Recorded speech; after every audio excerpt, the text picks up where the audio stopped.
Hi, I'm Jason. So I'm the founder of UPPSTART and I get asked the question a lot, how should I pitch my business to investors? So UPPSTART is a platform for startups across the whole of Europe to present their companies to investors. And one of the ways we do this is through inviting them to record a video pitch. Sometimes people call this an elevator pitch. So it's a fast-paced pitch, comes at you hard and fast, about 60 seconds. It's not the easiest thing to get right. And if you haven't done a lot of these before, it's a common question I get, how do I do this? What should I say? I've seen a whole ton of these pitches in my time, probably thousands. And I've seen some amazing pitches and some pretty awful pitches. So I'm going to talk a bit about what tends to separate the two and how you can do a good job elevator pitching investors. So the first thing is just really doing some basic housekeeping. Like, does the setup here that you're looking at, does it look professional? Do you have a nice background behind you? Does it look tidy? Don't have any mess on the floor. Trust me, I've seen this many times, people just having a messy room behind them. That sends a really bad sign to an investor. Who's going to put money into a business if they can't even tidy their own room, right? It doesn't send a good message. So just think about those things. They're a little bit aesthetic. They shouldn't really matter, but they do matter. You don't need professional lighting. You don't need all that fancy stuff. Just natural lighting. Try to make it come through in front of you if possible, like having the window in front of you. Don't have a window behind you, you'll be backlit. If you're stuck with background, use just a plain wall. So that's a good fallback. If you don't have anywhere, doing it outside works potentially as well. Just watch the audio and the mic to make sure there's no wind and stuff. So just basic things like that. Make sure you look tidy and presentable. The first few seconds, you're going to be judged whether you like it or not, frankly. So the honest truth is, think about those things and you'll go a long way. So the next thing is talking about who you are. So this can be kind of more in depth, or it can be just a simple mention it and move on. And really the difference depends on who are you and what have you done in the past. Do you have a track record? So if you're an employee, who are you working for? Is it Google? Is it NASA? If it's like, hey, I'm currently working for NASA and I've got this idea to build this new algorithm that's going to improve the performance of rockets, you probably want to mention that you're working at NASA, right? So that's relevant. If you don't really have that background, it's less relevant. So kind of how much you elaborate on here is really up to you. On a very basic level, if you have no track record, hi, I'm Jason, I'm the founder of UPPSTART, moving on to the next point. If you do have some background with other businesses, you might want to touch on that. A friend of mine actually asked this question today, and he's quite a successful founder. He's launched an incredible business. I was like, yeah, I mentioned that. So hi, I'm Jason. I have a track record as an entrepreneur. My last business, we did a $10 million exit, and now I have a new problem I'm trying to solve. And just somehow bake that in early on. It's quite a good way to hook in the investor, because frankly there are a lot of investors, especially early stage, so idea, seed stage, pre-seed, it's very much around the person at these points. So you want to be ensuring the investor gets excited about you as a person and buys you. So what problem are you solving is next. So I see this time and time again where startup founders fail to deliver this correctly. They start talking about the technical solution to the problem and they don't talk about the problem. They don't let the investor know what problem is it they're solving in the first place. And if you're a founder, especially if you're technical, you often get bogged down in a lot of the details day to day. It's very easy to forget this person you're pitching to has no clue what it is you're doing. You've got to tell them in a clear way, in a succinct way, what's the problem you're solving. So if you're not very good at this, and some people are better than others at clearly communicating the problem, there's no one hat fits all solution to this. But a framework you can borrow that I've seen other people do is to tell the problem through the eyes of an actual person. So tell a story.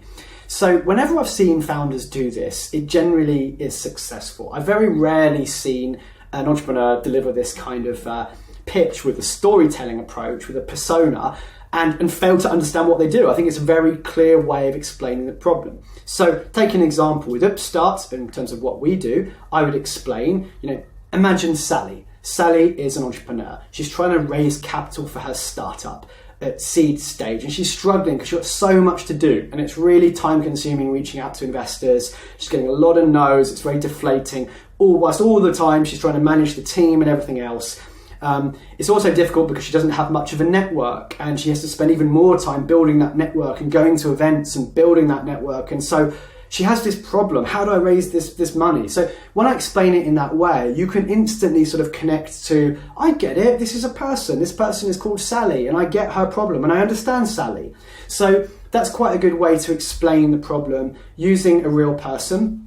Can even be a real customer. If you've got actual real cases or friends that are going through this problem, you could actually even name drop an actual name that has this problem. But doing it through the eyes of a person is a really easy way to show the investor, okay, I get the persona here, I get the market of the kind of people you're trying to address, and I also get the problem.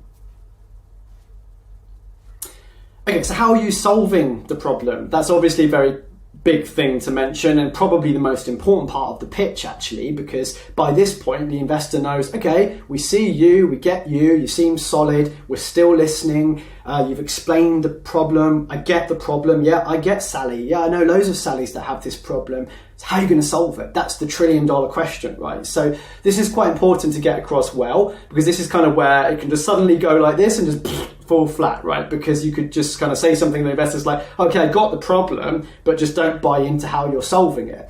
And that could be due to many different reasons. So one of the reasons could be being naive to say that you're solving a problem in a massive market that's heavily saturated. Like, take, for example, dating apps. I was talking to somebody today, an entrepreneur who has a new solution for this. And, it's a massive market with lots of competition out there. So not acknowledging that point is a little bit naive and tells the investor, it's kind of a red flag, right? It just kind of shows that either you don't know what you're doing or you're hiding like the fact that there's actually tons of competition already doing what you're doing. So the flip side of that is if you're in a smaller market and your sort of strategy is you're going to dominate that market, how are you so unique that you're going to do that? Why are you the only player there? Is it some sort of special IP that you've got? Is it this superstar team that you've got? So those are things to mention, but essentially you want to talk about how you're solving the problem. So the next point is what gives you the edge to be a big business. So, we've all said and done now, okay, awesome person, awesome team. We get the problem. An investor's sitting here. I get the problem. I get the solution. This is interesting. Yeah, I really like your approach to solving this. It seems unique. I'm still interested. So now you're thinking, sort of, how is this going to be a big business? This might be a great problem, and you might have a great solution. But are you a lifestyle business or are you an investable business? And that's a massive difference for an investor. Any normal investor, whether it's an angel investor or a VC, doesn't matter, they're going to want to make a return on their investment. And 99% of the time, that's a financial return. They want to see cash coming back. Otherwise, they're going to put that money into some other investment, right, where they can have more certain returns. So they need to see an exit. They need to see, how is this business going to get big? So ultimately, you go public and everyone wins, or somebody buys you, acquires you. How is this business going to get to that size so they can get their money out? So that's something to touch on. I think is important. And there's again many ways that you can do this. Just giving across that you have that drive, that you're actually thinking about that you understand that's what the investor wants. That's why they're investing in you. They want to make money from you, right? So it's not the only reason, but it's a very important reason, right? So giving some knowledge around to the investor about, so what's your secret sauce? Why are you so driven to do this? Like, what's going to make, is it your history? Is it your knowledge, your background? Is it the team you've built? Like, is it the fact that there's just nobody else doing this and you're so far ahead, there's just no way anyone else is going to catch up? Like, what is it that's going to basically essentially accelerate you to becoming that massive business? So the investor starts thinking, ching, ching, ching, I'm going to make a return on this investment. So where are you going to spend the investment capital? Why are you raising this money and where are you going to spend it? So this is a point that maybe is a little bit more optional, and you could go as big or small on this point as you really like. But I think it's quite a useful thing to explain to investors in terms of where's the money going to go. Now, a lot of entrepreneurs, I see, don't even think about this question. They think they need to raise investment. They actually haven't even thought through, is this the right move? Quite typically, investors will be looking for some kind of proof of concept before they invest.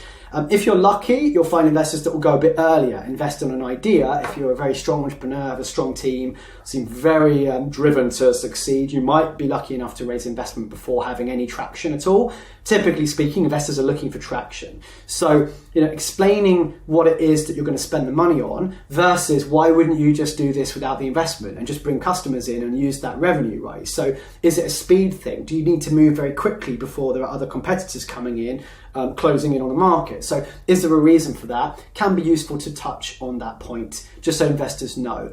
It also just worth mentioning, if you have what I call successful reason for wanting investment, that's a really good point to mention that. So a successful reason would be, for example, that you've spent some money testing ads, including some Google ads and some Facebook ads, and they're so profitable, you need to immediately pour more money into those channels to acquire more customers, right?